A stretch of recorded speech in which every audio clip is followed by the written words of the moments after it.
insulin, test strips, electrolyte powder. I got him everything he needed for home care. So Uber it to his house. Is the hospital gonna pay for that? I'll pay for it. Abbott makes quite the entrance yet again, working as a SWAT physician on his time off. It feels like that relates to everything we learned about him last season, what we've talked about with the thriving in the chaos, finding comfort in the darkness, him listening to police scan at home. Is that kind of like the way we're seeing that play out this season with this is what he's doing on his time off? Yeah, it all starts to crystallize, right? I mean, we understand why he's listening to a police scanner. It also kind of leans into his work that he's doing on himself. He talks about how in season 1 we learn that he's seeing a therapist who says that he finds comfort in the darkness. I think it's kind of hysterical, actually, because there's a comment about, why are you doing SWAT? And he says, I suck at golf.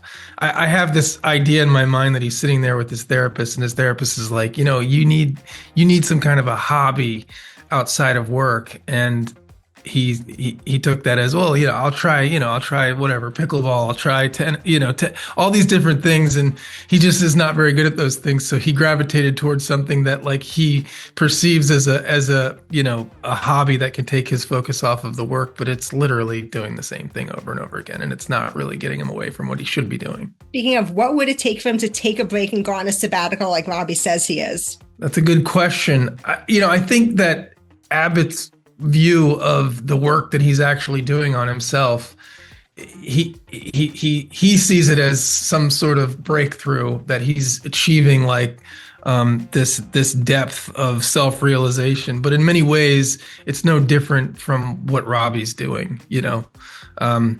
It's a process for Abbott. Let's put it that way. Speaking of, because like Abbott thought that Robbie would have been gone already when he shows up. He's surprised that he's here on this day and he hasn't left yet. So what does Abbott think of this sabbatical plan of Robbie's? That becomes much of Abbott's arc in season 2. First of all, as we'll learn later, there's an event, this going dark, the analogness of what we're having to deal with. So these kinds of things for Abbott, not only does his combat experience give him a perspective that the others wouldn't have, he's also trained for this. It's kind of like the mass casualty incident last season. So it's these thinking about how to put this all into practice. These are the moments he lives for. But what I was saying is, learning what we learned about Robbie and Abbott last season, how they were kind of mirrors of each other, and we start with one on the roof, and then by the end, the other one's on the roof. They're each talking each other off. And as I said, he reveals that he's working on himself, and he says that maybe Robbie should. So I think season 2, we're kind of coming into it and seeing where they are in that process, and as it lays out and as it unfolds, we kind of understand that Abbott is really trying to put a mirror in front of Robbie and saying, you need to look at yourself. I too have been here and am in your shoes, literally, and it's time to try to do this work. We get that brief call between Mohan and her mom, and she says to just put everything in her room and she'll go through it when she's back home. Like, finding out the changes to her plan has clearly come at the worst time for her during a shift on the 4th of July. Yes. Do you think she'd be reacting differently on a day off? Oh, yeah. I mean, I think what's irritating to her really is that she's receiving all these calls when she's at work. I think her relationship with her mom is definitely why can't you understand that I'm not available 24/7? I am a doctor. And so I definitely think that she's frustrated that she's getting these calls. And I think while she still would be frustrated because it's upended her life plan so much, I do think she'd be less prickly on a day off, which I don't know if she's taken one in a very long time, but I do think she'd be less prickly for sure. We have to, of course, talk about the Mohan and Abbott scene. And I loved her going, "This sucks," and him thinking she meant him being shot, but she's just focused on her patient in that moment. Yeah, I mean, it's so funny because, there's this, hot doctor sitting there shirtless, and she's, not concerned about that at all. I think she's, more concerned about where, rightfully so, where did her patient go? That she's concerned she can't help him. And I do feel like the only real moment of connection she has with him, or when they start connecting, which is how Shawn and I broke down the scene actually, is when he offers to help her. Because I feel like the scene's really disjointed until that moment. Like, it's two characters on two separate wavelengths, her brain somewhere else, she's saying something else, and he's concerned about something else. And then when he offers to help her, it's this moment of actual genuine connection between them. And so, yeah, it was just such a fun scene to play, and he was really great to work with. Yeah, I was gonna ask, how much does it mean that he says that he'll pay for the Uber? And the way he just says it too, just matter of factly, it's not a big deal. Yeah, I mean, it's not that much money, obviously, but it's the thought, I think, that counts. I'm getting emotional thinking about it, and I think Samira in that moment was emotional as well, because I think she works in this place where she's used to mentors maybe talking down on her and calling her silly for pushing back against the system. And so for someone to support her that way who is in a leadership position, I think just means so much to her. Yeah, because we see how much she cares about her patients, to have someone else care about her caring about her patients. Yeah. I mean, I think that's it's such a great moment of connection between them. And I think she feels really seen by him in that moment. It also feels like it's indicative of Mohan and Abbott growing closer over these 10 months that we didn't see between the two seasons. However you want to interpret it, because there are fans who would love a romance between them. But it's also about Mohan being used to him and more settled in the job, not fazed by any of this, just stepping in, patching him up, having this conversation. Would you agree? Yeah, I mean, especially between the two seasons, I kind of made the decision that she's grown so much more in her confidence. I think especially from the mass casualty, even though it was a complicated moment for her, I still think she was very validated in feeling like she belongs in the ER at least from the start of the season. And so that was a lot of choices that I made where it feels like she's more comfortable to step in, she's more comfortable leaning on things, she's more comfortable, just being the doctor that she's always meant to be. Then there is, of course, the Mohan and Abbott scene, and we've talked about how he was flirting with her last season. And when I talked to Supriya last week, she told me that the way you two broke down the scene is that they saw connecting when he offers to help her. And he says it so matter of fact and without hesitation too, that he'll pay for the Uber. How much is that about her, and how much is it just something that he does for patients, since work is so much part of his life? You always have the best questions. Yeah. And ones that I haven't really thought about.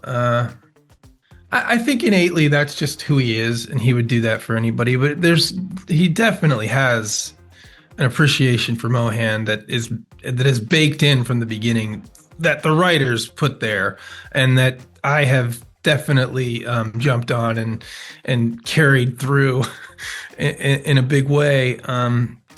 So I love the scene. I think it's there's so much nuance in the scene. It could be more overtly flirtatious, and I thought that the way we attacked it was just right.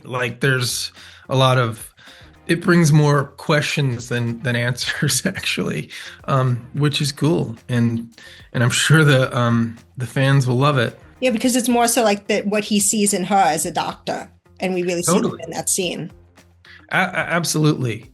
And her, yeah, and I think there's a nice quality between the two. There's something a little bit vulnerable about him in that scene, which I like. And she's obviously at a very vulnerable point because she cares about this patient, and he understands that, which we'll later see with Howard. I don't know if you've gotten to that yet, but it's how far will they go for these patients? Yeah, because something I noticed as Supriya is that scene also speaks so much to how much more settled in the job that Mohan is, not even reacting to Abbott being shirtless, completely focused on a patient, stepping in to patch him up, kind of without second thought. Is that something that Abbott has noticed as well in Mohan as a doctor? I think so. And I think that she has received a lot of criticism for her care and how it may affect her the whole slow-mo of it all. That sort of being the label. I think there's even a line early on where he says slow and steady wins the race, which got cut out, which was not even in it. But he understands her style and appreciates it. So we've talked about how like Mohan was putting her personal life like aside right now because she's focused on her career and everything. But some fans have picked up on a couple moments between Mohan and Abbott last season, including one that Shawn says with Abbott flirting with her. And now like this is obviously going to add to that. Where does she stand when it comes to him? I think she's just really socially stunted. I think she just doesn't really understand that this might be what's happening. And even in playing the scene, I think the only real moment that she has that connection with him is where he is able to connect with her on this level of it being helping her with her patient. So I just don't think she really notices. And even in that moment, I think she just sees it as like someone really supporting her. So yeah, I mean, I definitely think there's a lot of like fun things that Shawn and I play with during those scenes. But yeah, I think definitely as Samira, she's really focused on other things. So we've talked about how Abbott was flirting with Mohan. You've talked about how like here's a moment that fans are gonna love. Is he like interested in a relationship with her? Are these moments that we're seeing that could be building to something, may not be? What can you say? I can say nothing. I only know what's there. I do. I like their dynamic. And I hope to see more of it, but it's in the writer's hands. So there's the line about him having like cats. Do you think Abbott needs a pet? I think that would be great, actually. I think Abbott could use a pet. I don't know if he's a cat person though. But it would have to be a cat because I don't think he's home enough for a dog. It's a really good point. I don't think he's capable of caring for a pet. I really don't. I think what Abbott needs is to, I think he's still grieving his wife. And I think he needs to sort of come to a place where he can start to date. What's it going to take for that to happen? I mean, this is all just from my brain. Like I have no idea. What is it going to take for that to happen? I don't know. I really don't know. Maybe, I don't know. Maybe we'll find out in season 3. And then the end of this scene with Robbie walking by and like stopping to look in is just so good.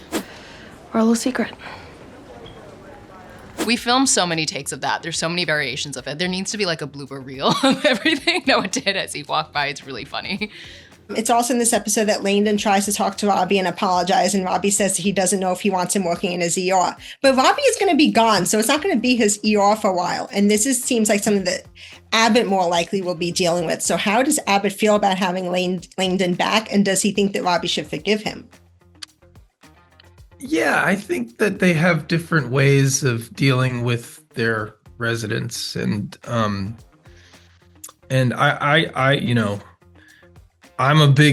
believe Abbott is a big supporter of Langdon and each of them really. They all have their own issues, including Abbott, and he knows he's not perfect. So yeah, we get to go into that a little bit in the upcoming episodes between how Abbott feels about Langdon.